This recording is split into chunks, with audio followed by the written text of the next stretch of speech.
Assalamu alaikum wa rahmatullahi ta'ala wa barakatuhu.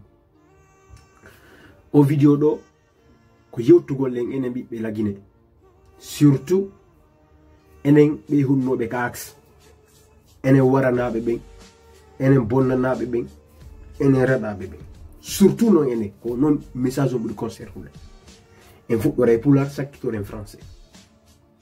Partagez vidéo kala neddo mo mone musata, kala neddo mo hida nafiki, kala neddo mo hida neddo mo respectata kongol makko. O message do ko yewtugol kala neddo hiddo lagine, kala neddo wondo hay joni wullude be bibbe warabe injustement. Nene be buyno jodi hande ala bibbe buyno jodi hande ala nene ala baba, sabu honɗum sabu na o politique manifestation ji bibbe himbe boy warama, justice wadali e joni be bibbe fo ko honɗum woni be mayani ko fi combat. On combat ko honɗum c'est pour empêcher Alpha Condé de briguer un troisième mandat. C'est pour comment dirais-je, c'est pour le respect de la démocratie guinéenne. Que nous nommons de faux moyens. Mais en daroto politicien be wondu den e mum hari bimbi e jemma e nyalorma be yangudi mabbe fi wi'ukol en tawta be buy yaltinama mayi e mum be participe à élection avec Alpha Condé. Est-ce que arey e respecti kongol men ko nafigijo Allah hida nafigijo, Allah hida fedowo.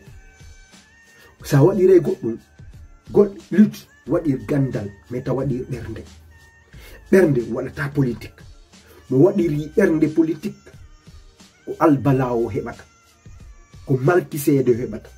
Min mi wadirta politique bernde ko haqqil mi wadirta politique e kulol Allah. Mi wadata politique hara dina ankan tawta.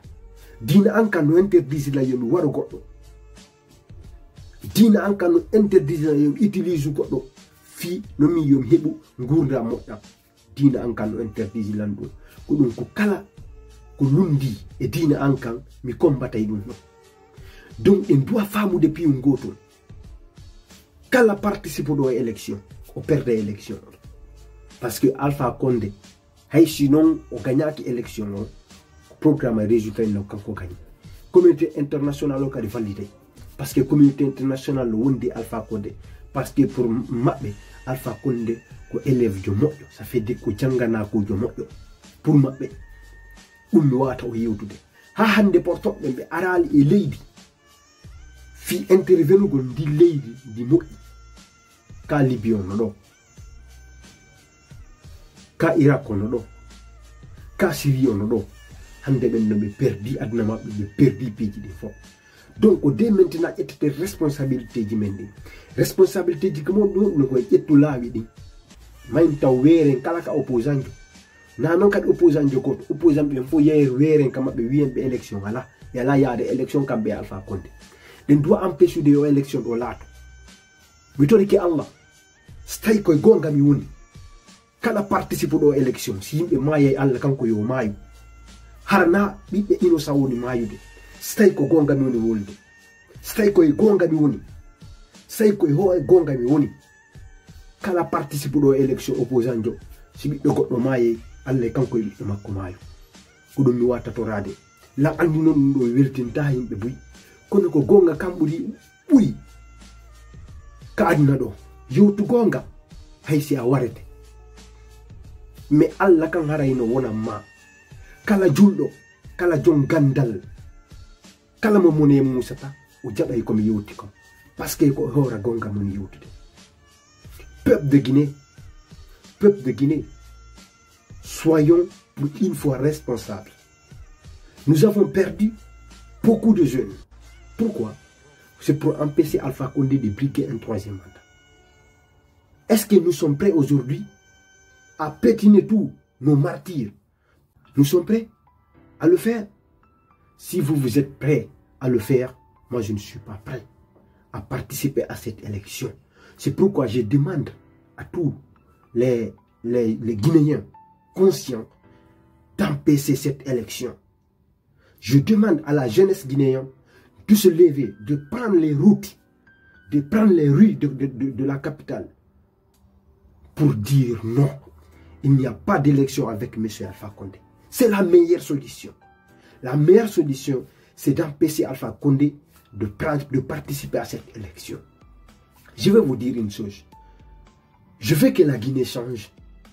Je veux que Alpha Condé dégage. Mais je ne veux pas la guerre civile.